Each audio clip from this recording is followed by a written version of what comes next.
Welcome everybody, SF Live, episode 23. My name is Kai Hoffman, I'm the CEO of the Soar Financial Group, and I'm extremely excited to have Philippe Cloutier with me here today. He's the president and CEO of Cartier Resources. Before we switch over to him, just a quick reminder, we are an interactive format. Please use hashtag AskECR for your questions. Cartier put out a press release today with a resource update. I'm sure you got lots of questions about that and also what the company's planning moving forward. So please put the questions here on Twitter. You can also DM us if you're scared that your name is being used or shown publicly. No problem at all. We'll see them. So without further ado, let me switch over to Philippe Cloutier. Philippe, thanks for joining us today. This is very timely. How are you doing?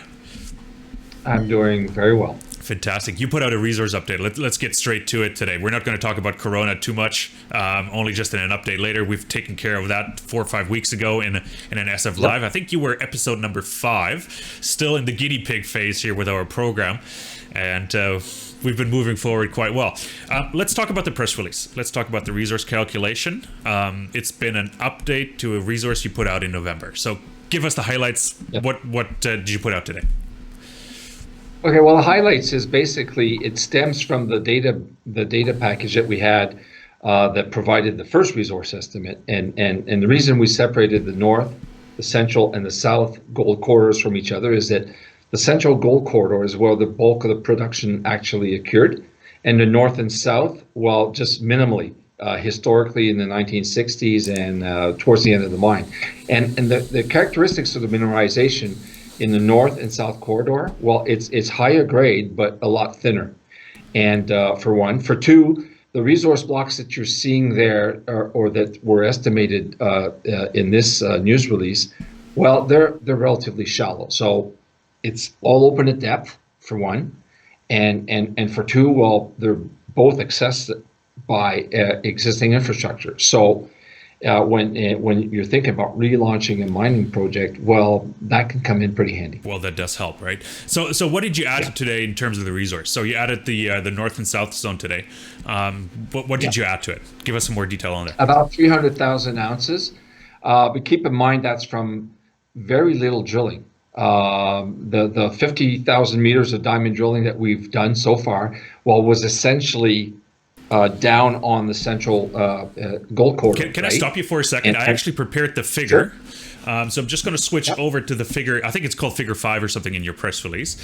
It's so investors or people here on Twitter can see now the big figure, the one that you send out with the presentation. So maybe you can give us a bit of an indication there. They can see you, they can see me still, unfortunately, but maybe you can give us some more color on that, on the sections there. Okay, well, I'll walk you through the figure and from a chronological perspective.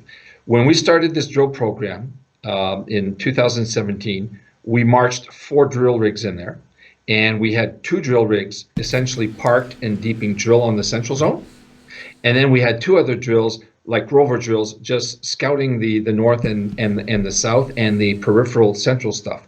So ultimately, the north and the south gold corridors got a fraction of the drilling that the bulk of the program, and that's why most of it is shallow. And obviously, well, there was about 27 zones that we're actually targeting, and we ended up prioritizing 3 that are almost entirely in the central gold zone. But the 300,000 ounces that adds to our original resource, well, it tips us over the magic 1 million ounce mark, and we're off to the races with that. Now, keep in mind, Kai, that in our release, we do again highlight the fact that we have internal engineering work being done on the project, and that work is threefold. The first thing it aims at doing is by pushing down the original cutoff grade from 2.5 to 1.5 in the central gold corridor. And if we're able to do that and we're successful to do that, then without 1 extra meter of diamond drilling, the central corridor will go from 880,000 ounces right up to 1.4 million ounces without 1 single meter of drilling. The second aspect we're doing in the engineering studies is to see if the mineralization can be readily sorted through industrial sorting techniques. There's Steiner, there's Tomra. It's technology being used on many mine sites. And very fortunately for us at Chimo, there is a very significant contrast with the mineralization and the host rock. So these industrial sorting techniques that are generally very popular in other mines and especially the recycling business, right? Well, that technology can take the mineralization that we're seeing underground at Chimo and high grade it before we ship it out to the mills. And that's why the Chimo resource estimate and the grades that you're seeing makes it different from the other projects along the Cadillac. I think that's a really important distinction as well.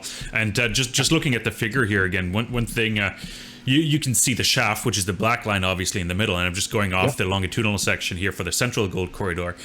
A lot of the mineralization, especially the upper, I think it looks like 300 meters here in the figure, it's so close to the shaft, right? So indeed. So that's one of the very positive aspects of the project. Before you get around to continue growing the project at depth from underground drilling, you're going to be able from the minute you start this thing, mine the stuff that's closer to the shaft and the infrastructures. And so you're essentially lowering your capex and opex, and it's a freebie for the project. And then, we're going to keep growing the resource through additional drilling that we're doing to the east. That's also indicated in the press release. But we believe that two of the tipping points will come from the engineering studies, because they will actually, without any additional drilling, take the known resource and bump it up. And we're hoping by the end of the year to be well north of 1.5 million ounces. Yeah. And that is actually quite interesting, is the fact that you use the $1,300 gold price, and pushing it above 1.5 million ounces is one thing, but doing it at a $1,300 gold price is a different story, right? If you were to do your resource calculation, let's say at 1,600 or 1,650 or even 1,700, if we were super optimistic, where would we end roughly? Would that make a huge difference?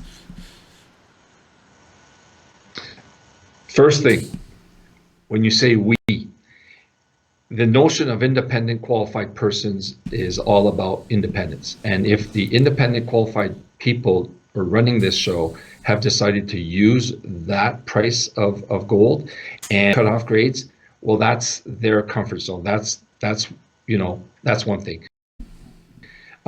It would ultimately have a very positive impact by using a much higher gold price and a lower cutoff. But I mean, we don't mess around with that. That's decided by the independent professionals. And to answer your question directly, yeah, that would bring us to 2 million ounces, I think, easily. That's crazy. That's fantastic. But then you've bracketed your project and you've subjected it to little wiggle room. Now we've used a floor price and we've got a lot of which upside. I fully support. Like, this is more just a fantasy playing out in investors' heads, right? Like, what would happen if, and people like to play the mind games, right? So one thing I've noticed, and it's right below the $1,300 gold price assumption, is actually that you included cost for mining, hoisting, transportation, and some milling estimates. Are those indications that of your internal studies? Especially for me, important is the cost of mining and hoisting. No.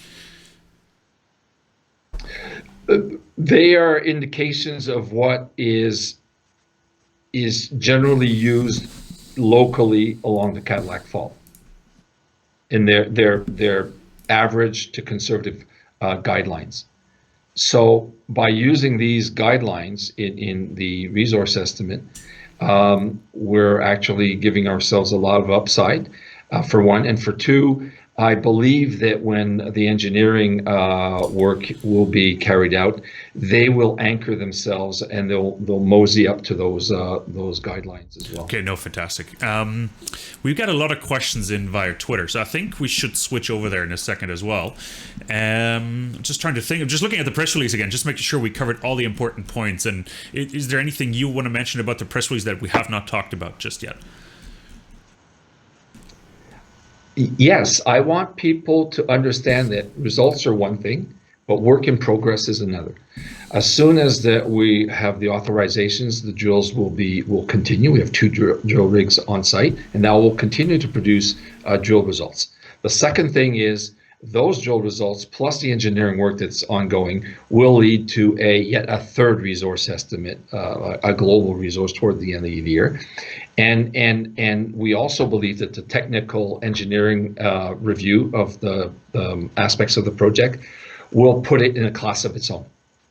And by that I mean you already have a project that has historical production that's 30 minutes from downtown Val-d'Or, that has 6 mills and competitive buyers in the area. I think Chimo is on the right path. Sure, sounds like it. And you're answering already a lot of the questions that came in via Twitter by saying those things. So let me switch over there so to make it interactive here. And we're just going to go through them chronologically as they came in. So Resource Bull is asking, are any companies under CA with Cartier besides obviously Agnico, who's looking at the data? What can you say to that? It's probably that two-edged question, right? Like if you tell us, you got to shoot us or something, right? So listen, the definition of non-disclosure agreement is that if you have a non-disclosure agreement, you can't even disclose if you have that agreement, right? So I mean, because of the project's pedigree and characteristics, because of the fact that we've been focused on technical stuff and not the cheerleading and the armchair quarterbacks out there, yes, our share price has suffered. But I can tell you that, yes, this project is being looked at by sophisticated. Let's leave it at that. Fantastic. Other question is, when can we expect drill results at Chimo? And does the timeline for a third Chimo resource estimate still stand for the end of the year? You sort of answered that, but maybe just a little more detail. Okay. Your first question, drill results, there's 2 parts to that.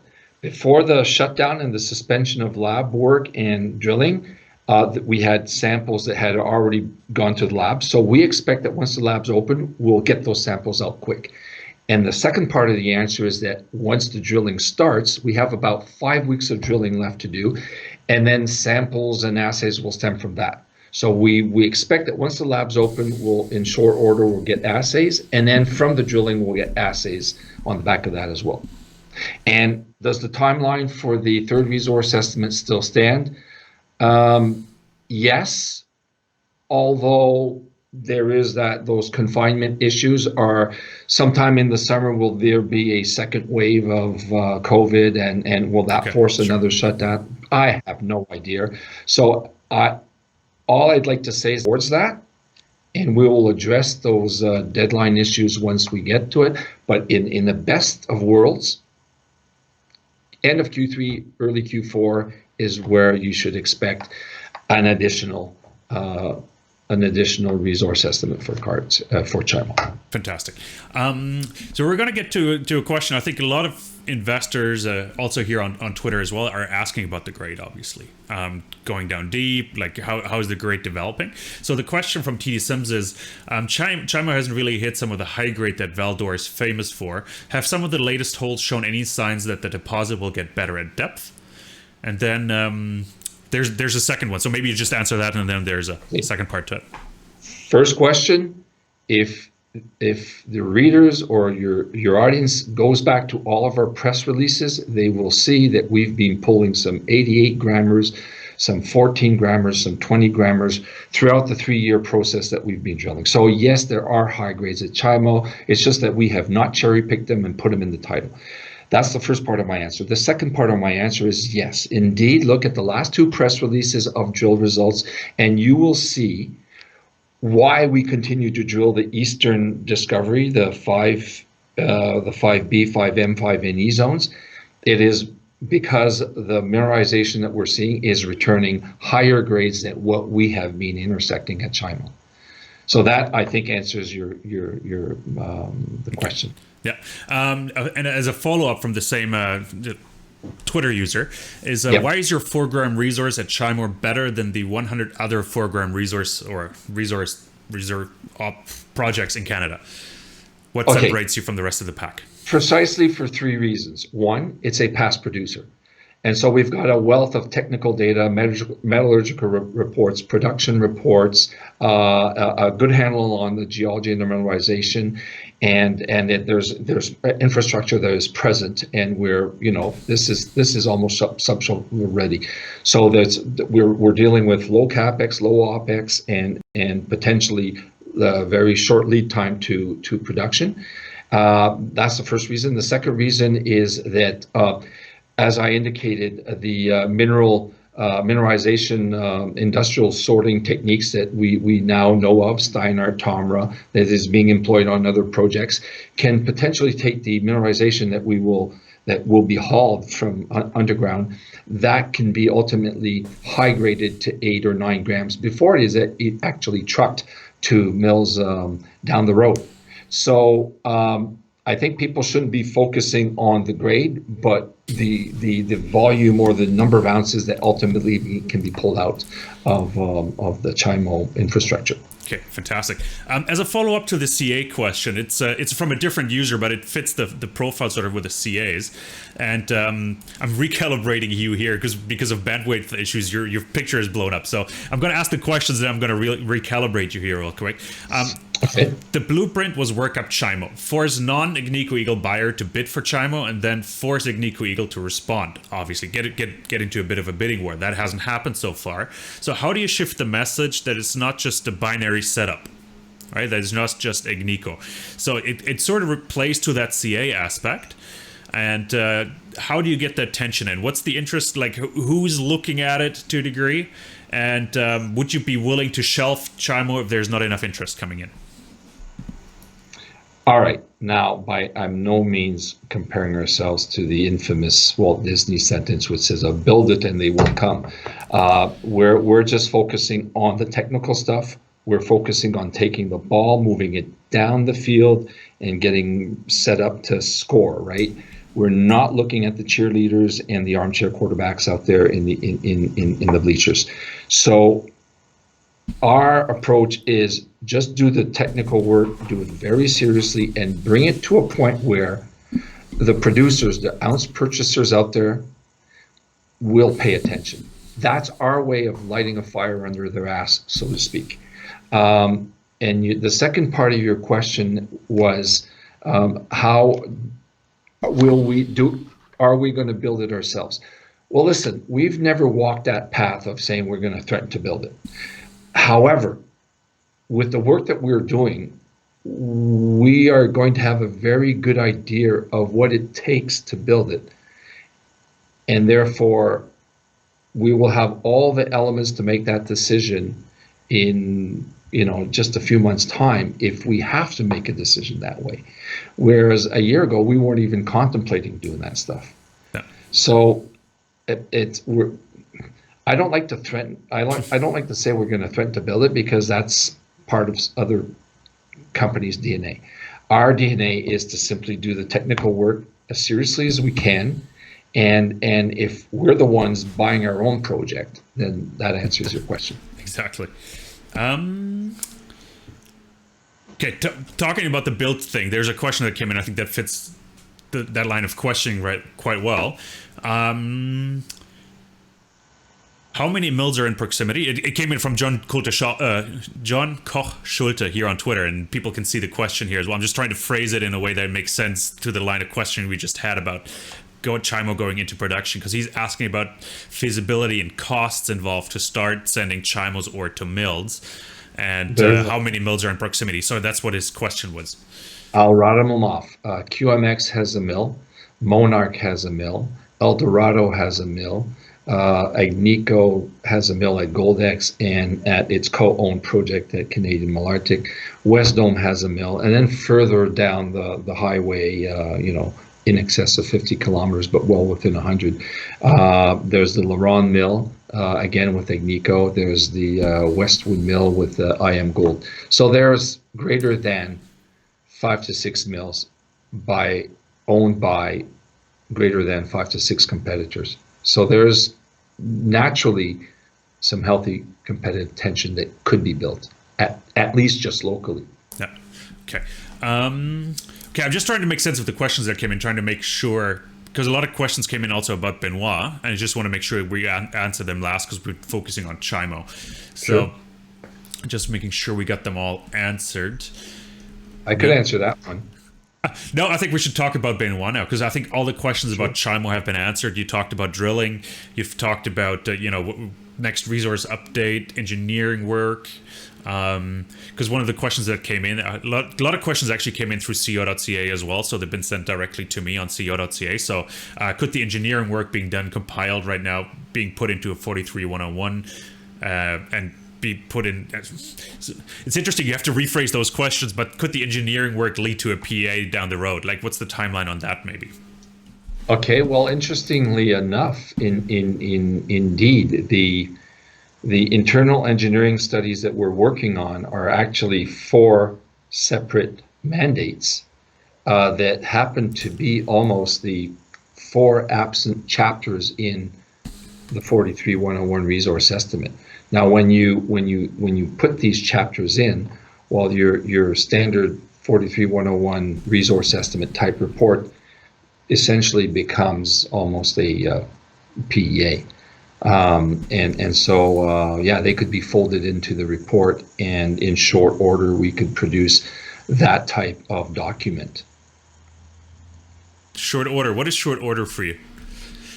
Short order for me is like a month to 2 to 3 months maximum. Yeah, no, that's fantastic. Okay, great. Let's talk about Benoit real quick because a lot of questions came in. Like, let's say you don't sell Chimo for whatever reason, market crashes or no interest. What's the plan with Benoit? People really want to see you drill Benoit because they're quite excited about it. Besides, obviously, Chimo, and for them, a quick way to make a buck is selling Chimo, obviously, but a lot of exploration upside at Benoit. Can you tell us what the plan is there? Well, the plan first is to assess there was a historic resource estimate on Benoit many, many years ago in 1997 at entirely different gold prices. The copper content and the silver content were never even folded into those. So the first order business is to do an internal resource estimate, and then get the consultants to look at how the copper and the silver could contribute to the actual gold content. The mineralization at Benoit is like at Chimo and like at Fenton. It is a mineralization that affects large quantities, large volumes of rock, and it provides a constant grade. And so that's how we're going to wrap our heads around that. And that has already been launched. That process has already been launched. The timeline on that, we'll see when we start to get some numbers and tables in. Do they require resampling of some core? Do they require some resurveying of holes and things like that? Again, that's the whole notion of independent QP or independent resource estimate work. The minute you start meddling in that, well, it sort of takes away or scrubs off the reliability maybe of the work you're trying to do. Yeah, no, it's not independent anymore. Benoit is launched. Yeah, okay. Benoit has been launched. So it'll be this year. Okay, so the likelihood of you actually drilling it maybe later this year is quite high.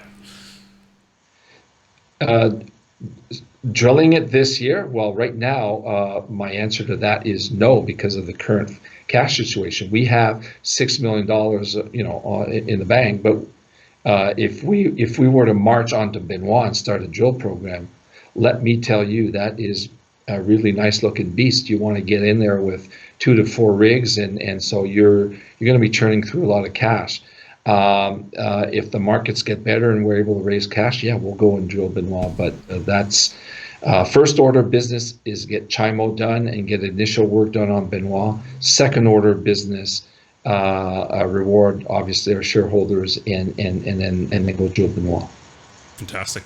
Okay, I think we went through all the questions, and I don't have any other questions myself, so I think we can wrap it up at this point. I think this was a really good update on Chimo. You talked about plans, third resource estimate coming end of Q3, early Q4. Jump in if I misstate something here, and additional drilling as soon as possible. right? And Yeah. I hear. Oh, actually, good point. Quick update on Quebec. Is there anything new? Like, has the ban on mining been lifted? Well, it has not been lifted, but what I hear is that it should be shortly, and and they will advise us at least a week in advance, so that we could get current with the protocols and everything. In our case, we have to call in the directional drillers and the drillers, and it's there's a bit of logistics involved, but it's within a week we were up and drilling once the government lifts a ban. Fantastic. Philippe, thanks so much for coming on. I think everything was said about Chimo right now. Let's hope. Yeah. I'll get you on the calls. I hope your phone is ringing off the hook now that we hang up. And I know there's a lot of interest in Chimo, so let's see where it goes. And I'm sure you got a lot of technical questions to answer here as well. So everybody else, thank you for tuning in. Thanks for all your questions. This has been great. This is exactly the format we're targeting with SF Live. Timely, right after a press release, and interactive with all your questions. So thanks for that. Make sure again to follow us here on Twitter. We're uploading this to YouTube in a second here as well. Make sure you subscribe to our YouTube channel and press the like button if you like our content. So thanks so much, Philippe. Stay safe. Thank you. Stay safe too. Bye.